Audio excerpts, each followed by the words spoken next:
Good morning everyone, কেমন আছো তোমরা সবাই? আমি প্রতিমা, আমি ভালো আছি।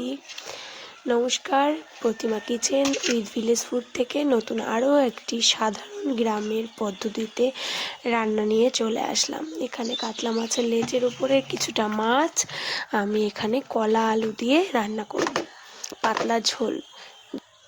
চলো মাছগুলোকে ভেজে নিই। লবণ হলুদ মাখিয়ে নিয়েছি আর একটু সরষের তেল মাখিয়ে নিয়েছি। যেহেতু বড় মাছ একটু ফুটবে, ওই জন্য একটু সরিষার তেল মাখিয়ে নিতে হবে, তাহলে আর ফুটবে না।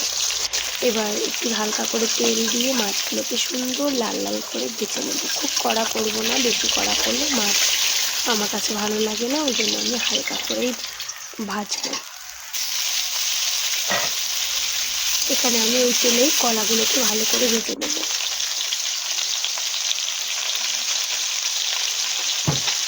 কলা ভাজার সময় দিয়ে দিলাম একটু লবণ, দিয়ে দিলাম একটু হলুদ, এবার দিয়ে দিলাম একটু সিদ্ধ আলু, এবার দিয়ে দেবো একটু জিরের গুঁড়ো,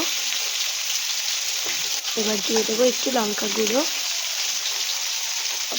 এবার লঙ্কা গুঁড়ো দিয়ে কলাটাকে ভালো করে ভাজা ভাজা করে নিয়ে এর মধ্যে দিয়ে দেবো গরম করে রাখা জলটা। এবার জলটা যেই ফুটে উঠলো দিয়ে দিলাম কাতলা মাছের পিসগুলো। এবার এটা যেই ফুটে উঠবে, এবার এটাকে নামিয়ে নেব, নিয়ে সম্বরা দেবো। এটা আমি 2 সম্বরায় রান্না করছি। দেখো নামিয়ে নিচ্ছি আলাদা একটা পাত্রে। এরকম কাঁচকলা আর গরমের সময় পাতলা পাতলা ঝোল রান্না করে খেয়ে দেখো, একদম মনে হবে তোমার এক থালা ভাত এই তরকারিটা দিয়ে খেয়ে নিই। এরপরে দেখো একটু তেলে হালকা করে তেল দিয়ে একটু জিরে ভেজে তুলে নিলাম। এবার ওই তেলে দিয়ে দিলাম শুকনো লঙ্কা আর জিরে ফোড়ন দিয়ে তরকারিটাকে সম্বর দিয়ে দিলাম।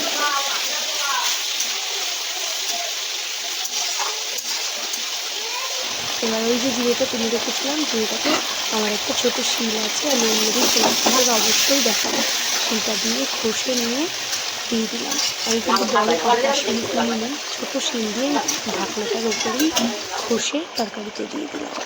ব্যাস নামিয়ে নেব। এবার তরকারি হয়ে গেছে আমার, পাতলা পাতলা তরকারি। টাটা।